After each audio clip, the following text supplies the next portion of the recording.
mga skyscraper, yung mga sinasabi ng iba sa kanila daw, napakalaki ng kanilang mga malls, meron sila mga skyscrapers.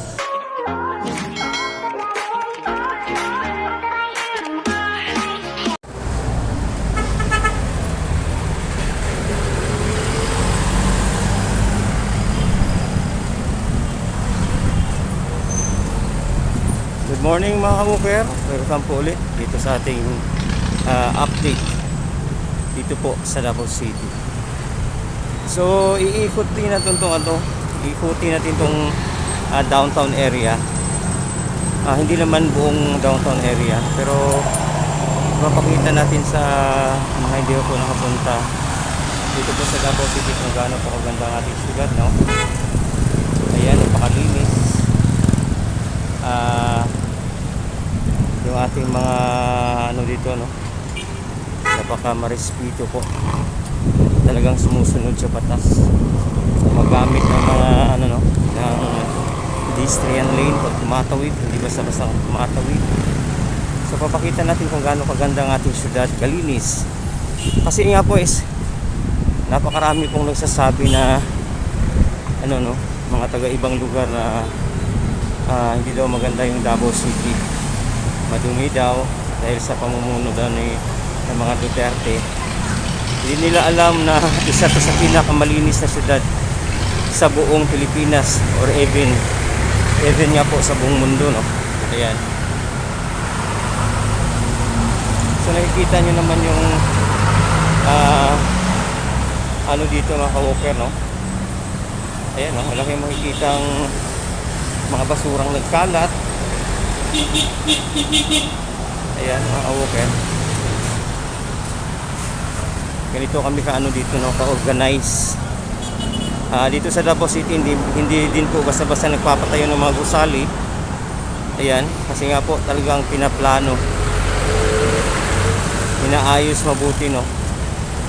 Kaya dito hindi mo pa makikita yung mga bundok ng may mga gusali na, kasi nga po merong mga lugar dito na pinipreserve talaga, hindi lang para makikitang napakaraming gusaling nakatayo. So dito talaga is organized city to, napakalinis.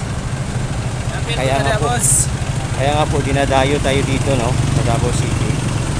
Yan, kikita nyo naman, no, kahit yung mga sa ibang lugar nakikita nyo yung ganyan, yung pedestrian lane, minsan tinatabunan na po ng mga sasakyan. Pero dito po sa Davao City, tumusunod talaga sa batas yung ating mga driver.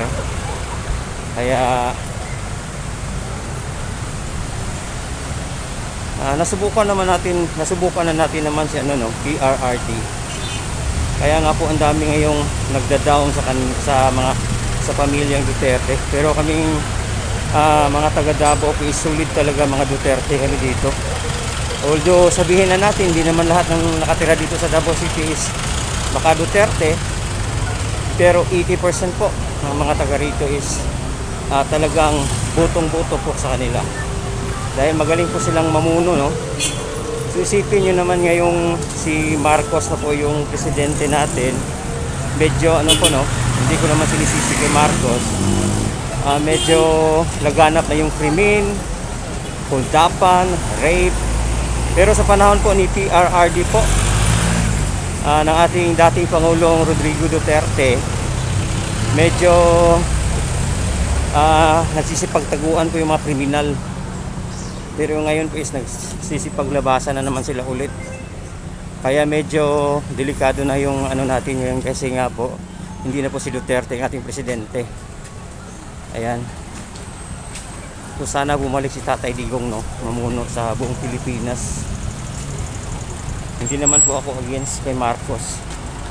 Ang akin lang po kasi para naman mas umunlad yung Pilipinas, sana matupad yung mga pangako, no. Although hindi naman perfecto ang mga pangulo natin, hindi naman mga perfecto. Kahit nga po sa maliit na posisyon, merong mga nangyayaring hindi maganda. So ayan, nakikita nyo naman ang syudad ng Davao, napakaganda, napakalinis. well organized po ng mga taga Davao. Ayan, hindi na po ako mag-ano, no, tawag dito, magkakalye sorbe kasi napakaklaro naman. Kasi kung magkakalye sorbe tayo, Davao City na to eh. Alam naman natin si Duterte pipiliin ng mga tao dito. Ayan. So sa mga hindi pa po nakapunta sa Davao City, ito yung itsura ng aming syudad. Wala ko kayo makikita talagang nagsisipagtaasan ng mga gusali, mga skyscraper, yung mga sinasabi ng iba sa kanila daw napakalaki ng kanilang mga malls, meron silang mga skyscrapers. So dito merong mga matataas na gusali pero hindi talaga kasi dito hindi naman basta-basta nagtatayo kasi ng gusali para lang sabihin na maunlad yung syudad. Kasi dito matagal lang maunlad yung Davao City dahil sa magagaling mamuno yung ang mga Duterte. Kaya ganito yung aming syudad dito. Napakaganda, napakalinis. Marespeto yung mga tao. Kaya hanggang sa huli po, Duterte po kami lahat dito. Kita nyo naman ganyan kaganda yung syudad. Napakalinis.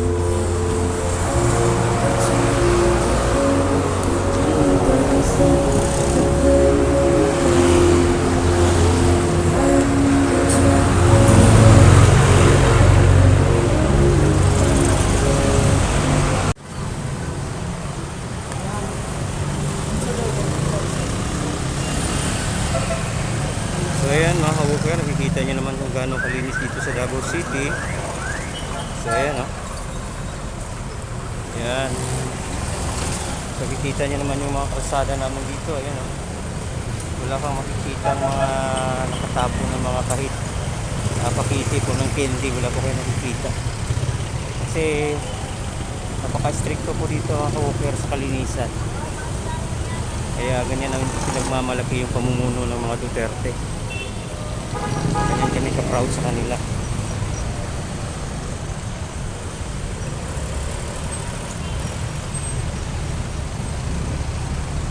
Ayan mga ka-woofer bawal dito manigarilyo kung nakikita nyo yan. Ayan. Signage yan. Warning po yan sa mga naninigarilyo na tumigil na po. Huwag lang po kayo magpapahuli pag dito kayo manigarilyo medyo sa mismo sa may po downtown area. Ayan ganyan kaganda dito mga ka-woofer Ayan yan naman yung aming cathedral dito. Ayan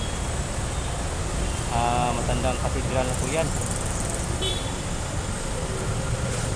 So kita nyo naman mga ka-woofer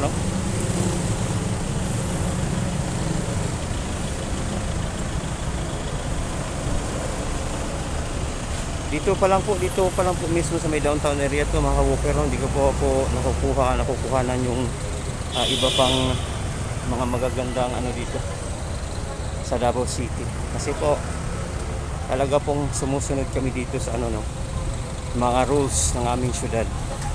Kaya proud na proud kami sa aming Tatay Digong, kay Inday Sara, kay Pulong at saka kay Baste. Yan mga ka-woofer. So ganyan kagaling yung mga Duterte mamuno. Kaya nga maraming naghahangad na bumalik si Tatay Digong. Kaya nakikita nyo naman yan kung gaano kaganda So yan siya mga ka-woofer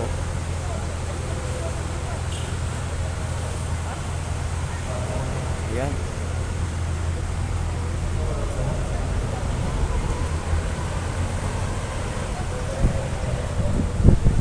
Napakalinis.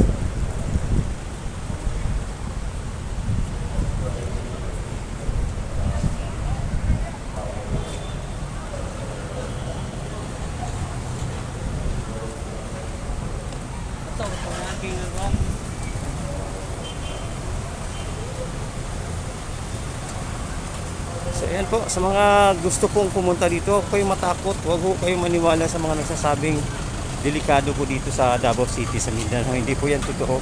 Hindi po lahat ng parte ng Mindanao po is magulo. Bawal dito ang gulo sa Davao City mga ka-woofer. Kaya sa mga gustong bumisita po sa syudad namin, punta po kayo dito. And para ma-experience nyo naman yung kagandahan ng aming syudad. Ayan mga ka-wooker, welcome na welcome po kayong lahat dito.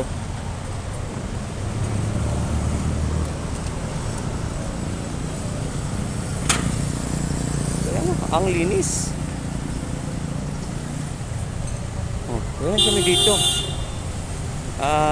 Mga malilinis po kami mga taong nakatira dito sa Davao City, kaya mahal na mahal namin yung aming Tatay Digong. Ayan. Napaka ano yan, may malasakit yan sa mga lalong sa aming mga mahihirap. Napakagaling pang mamuno. Sipin nyo naman yung panahon niya, nagka-pandemic. Sino ba namang hirap na nga ang Pilipinas, pero ang laki-laki pa ng mga naitutulong niya sa amin. Hindi kami makasurvive ng ilang taon kung hindi dahil sa Tatay Digong. Hindi lang Davao City yung kanyang natulungan, buong Pilipinas. Ayan, pagpatayo siya ng napakaraming mga infrastructure project sa buong Pilipinas. Kaya sana naman ay magpasalamat naman tayo sa kanyang pamumuno. So yun siya mga ka-wooker, yan naman yung aming City Hall. Ayun. So dito tayo mga ka-wooker, no? Ayan, ganito kaganda rito mga ka-wooker, no? Ayan, yung aming City Hall. So ayan mga ka-wooker, no? Sana po matry nyo namang pumunta dito, bumisita ito po sa aming syudad. So ayan mga ka-wooker, no? Yan po ang aming City Hall dito sa Davao City mga ka-wooker. So ayan. So hanggang dito na lamang po mga ka-wooker. Sa mga bago pa lang po sa aking channel, sana po subukan nyo pong mag-subscribe at i-hit yung notification bell para palagi po kayong update po sa aking mga content. Hanggang dito lang po mga ka-wooker. Maraming salamat po. God bless you all. Bisita po kayo sa Davao City. Ayan.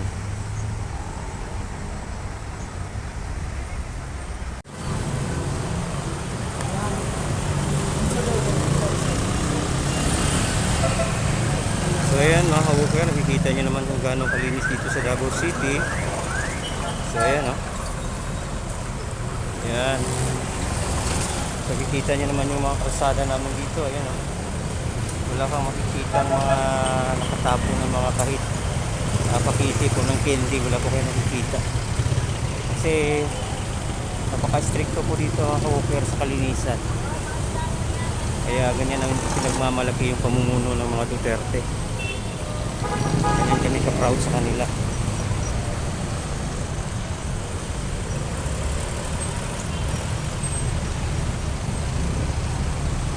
Mga ka-wooker, bawal dito manigarilyo kung nakikita nyo yan.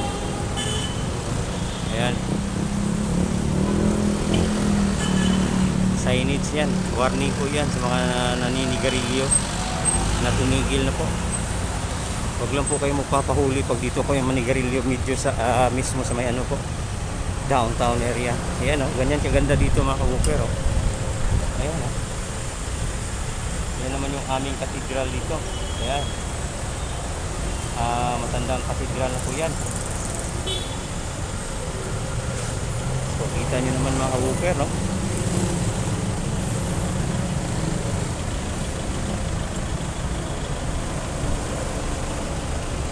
Dito pa lang po mismo sa may downtown area to mga ka-wooker, no? Hindi ko po ako nakukuhanan yung iba pang mga magagandang ano dito sa Davao City. Kasi po talaga pong sumusunod kami dito sa mga rules ng aming syudad.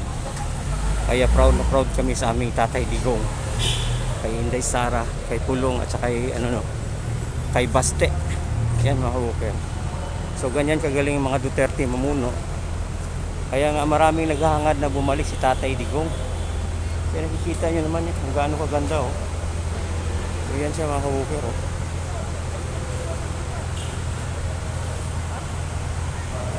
Yan.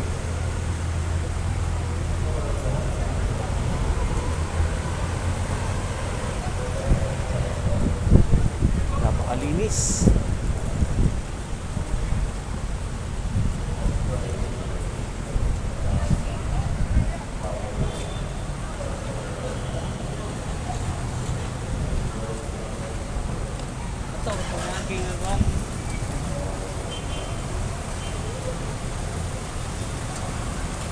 So ayan po, sa mga gusto pong pumunta dito, huwag kayong matakot, huwag ho kayong maniwala sa mga nagsasabing delikado po dito sa Davao City, sa Mindanao. Hindi po yan totoo. Hindi po lahat ng parte ng Mindanao po is magulo. Bawal dito ang gulo sa Davao City, mga ka-walker. Kaya sa mga gustong bumisita po sa syudad namin, punta po kayo dito. Yan, para ma-experience nyo naman yung kagandahan ng aming syudad. Yan mga ka-walker, welcome na welcome po kayong lahat dito.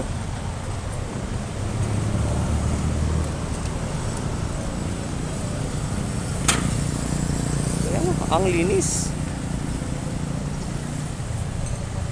Yan kami dito.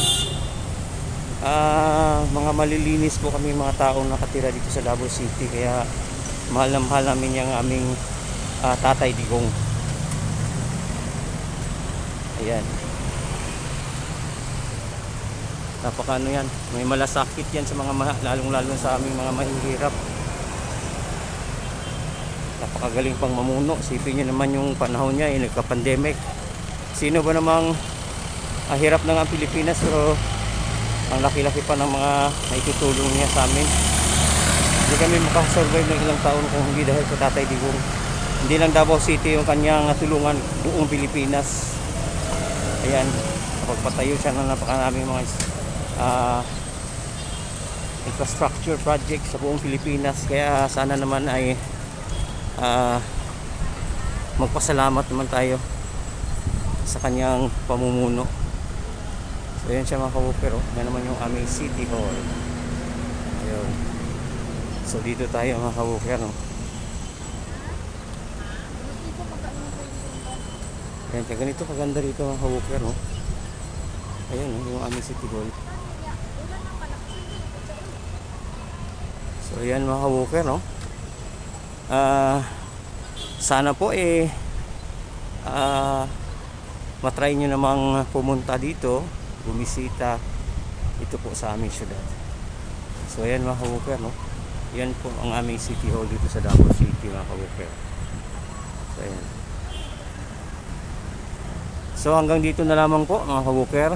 Sa mga bago pa lang po sa aking channel, sana po subukan nyo pong mag-subscribe at i-hit yung notification bell para palagi po kayong update po sa aking mga content. Hanggang dito lang po mga ka-walker. Maraming salamat po. God bless you all. Bisita po kayo sa Davao City.